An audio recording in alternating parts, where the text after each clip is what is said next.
In this video, we'll be going through the dentist gateway to see what the doctors are able to do on the gateway. At this point, the doctors will have already received their invitation to create an account on the gateway. I have already created mine, so I'm just going to add in my credentials here to log in and click sign in. This is the first thing that the doctors will be able to see.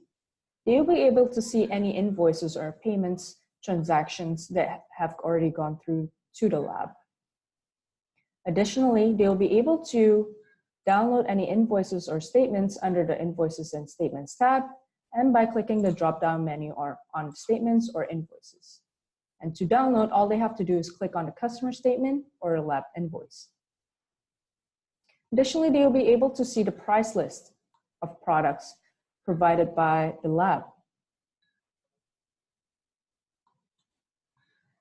Moreover, they can also create or enter new cases on their own as well.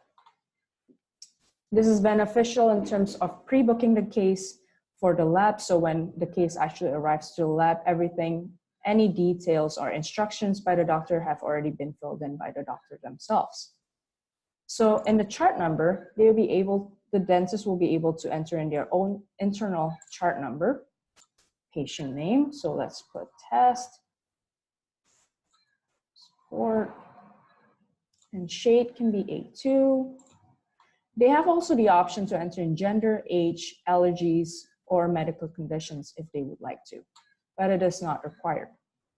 What is required to be added is the blue box here, which is the send to lab date.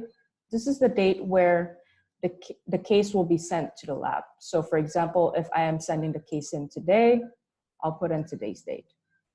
The return date will be calculated based on the amount of time the product will be finished, or the amount of time it will take to create the product. So it'll be entered in automatically by the system.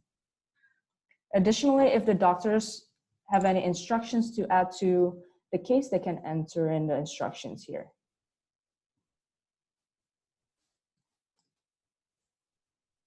And if they have any pickup notes or delivery notes, they can enter it in these boxes below.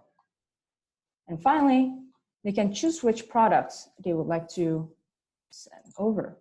So they would like to have it done as PFM, and then click on the tooth number. Finally, they have to read and agree to the terms and conditions, and then they can submit the case.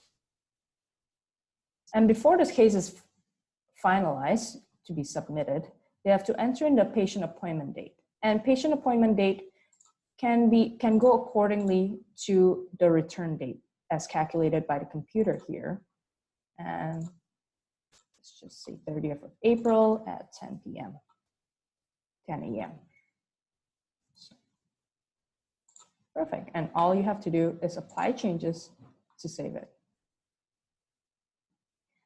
Doctors have also the option to attach any pictures, STL files, pictures of shade, if they'd like to, in this attachment section below. So if, for example, I would like to add a picture, all I have to do is select the picture and drag it into the box below. And now the picture is attached.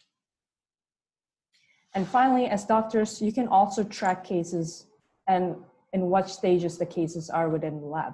So if a case has recently been submitted to the lab, it should appear here. For example, the case that we just submitted earlier, test support. And if it's being worked on within the lab, it will appear here, as well as if it's in the final stages of being sent back to the doctor, it will be under quality assurance. You also have the option to message the lab if you'd like to, or see the contact details of your own lab, of your own office, dental office.